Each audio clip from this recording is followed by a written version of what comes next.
We're almost to the 2025 NFL Draft. We're to hours away. We'll be there live in Green Bay, Wisconsin for every pick of the 2025 NFL Draft. But it's time for me to put out final mocks of how I think this draft looks. We're to the Cincinnati Bengals, and this is a team that I have had for about the last 2 weeks.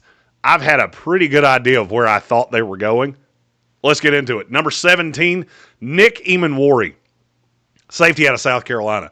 I started hearing this about 2 weeks ago. I mean, I heard it at the beginning of the process, then it kind of faded away, and then it's gotten really loud in the last handful of weeks. Before anybody says, it's lying season, you're right. You also can sometimes cut through the nonsensical things and get to a point that really makes sense. And Emmanwori, they were hot on him around the Senior Bowl. There was a lot of talk with them on Emmanwori. Then the Combine happened, and the hype got crazy. And it was, well, maybe he could go 14 to Indianapolis. Maybe he could go 13 to Miami. Then that died away. You got to kind of find the spot that actually makes sense, and Cincinnati makes a lot of sense. I know they talk about Geno Stone, and they talk about Jordan Battle. You got to remember this is a different defensive coordinator. And Emmanwori can play all over the place. He can play as a deep safety. He can play in the box. I want him to be a better tackler because he is big and physical enough to be a better tackler than he is. But if you're willing to be patient with him and use him as the coverage guy he is to begin with, I think he can grow as a tackler as time goes on. He does not have any physical limitation. I mean, this kid's built like Ronnie Lott, and he's faster. Now you got to make him that player. Because right now he's a great athlete. I'm not sure he's a great safety. He's a great coverage guy. Not sure he's a great safety. So you're taking a player that will improve you right now, but there's no telling how far he can go as time goes on. Safety Nick Emmanwori at 17 to Cincinnati. I go back to the South Carolina 49 with TJ Sanders, defensive tackle from the Gamecocks. Just the best bull rusher in this class. Holds up against the run. He is an older guy, so you're really getting kind of a ready-made prospect. I like the idea of having him right there on the inside with Jenkins. I didn't like a lot of what I saw from Jenkins last year. So he's going to need a really good offseason and somebody that he can play off of. I think those two play off each other pretty well for the long term. You also have Myles Murphy that you remember when you drafted him and I went, you're not going to like how that goes. Well, Myles, now the rubber's meeting the road and it's time for you to step up and be the player they drafted. But I'm going to get you a little help. 81, TJ Tuimoloau, edge rusher out of Ohio State. Much better in terms of run stopper than he is pass rusher. He just doesn't have the moves, and he's not as athletically gifted. I always call these Derek Barnett-type players they're going to play in the league forever. TJ Tuimoloau is going to play 10 years in the NFL.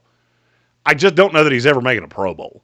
I don't know that he's ever making nobody's going to talk about him as a super, super high-level player. He's a replacement to Hubbard that retired in the offseason and would give you another piece that can help you against the run. You got to kind of pick your poison.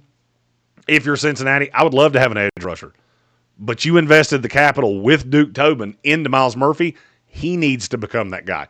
Not throwing another piece of this, not taking another bite at the apple. He's the one that needs to be your edge rusher. 119 overall, Tate Ratledge, guard out of Georgia. This is a player that I am not as wild about as a lot of other people are. I think he's very safe. And for Cincinnati, I've got 4 pretty pressing needs. I got to deal with the secondary. I need 2 pieces on the defensive line, and I need a guard. Guard is the one spot where I think I can get a guy in round 4 that can contribute right away. Ratledge is the one that I think could fall right in your lap because the athletic profile is... I'm not sure that he'll ever be a great guard, but I know he's a guard that can come in and play right away. And that's enough for me to take him right here at 119. Nick Martin, linebacker out of Oklahoma State in round 5. I think he's undersized as can be, but the tape on him is really, really good in places. I think Al Golden would see him on tape and start banging the table for him in round 5. He's been super popular in the process. He may not even make it this far. And he started... in the process, he was a 7th rounder for me. Then the more I saw him lining up top 30 visits, the more intrigued I became and the deeper I dove into Nick Martin. And I finally got to a point of, I understand why all these teams like him, but it's a very specific kind of team that he really fits with. And I think Cincinnati is the best fit of all of the teams that have had him in for top 30s. And then finally, 193, Ajani Cornelius, offensive tackle out of Oregon. I am lower on him than I mean, I've seen him up in the 4th round, and that doesn't really make sense to me. This gets raw as all get out. But if you're Cincinnati, you are kind of pot committed on a lot of what you have right now.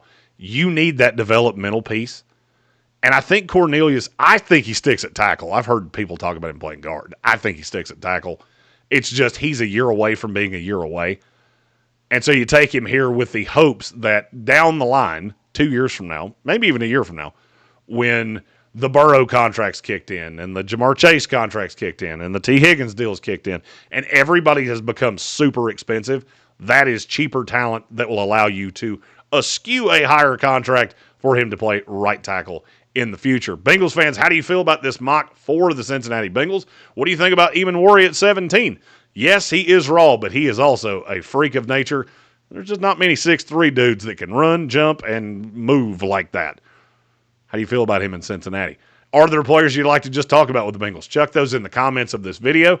I answer every single one of those, and I will try to get to all of them before we kick things off from Green Bay, Wisconsin at 8 o'clock Eastern Standard Time on Thursday for round 1 of the 2025 NFL Draft.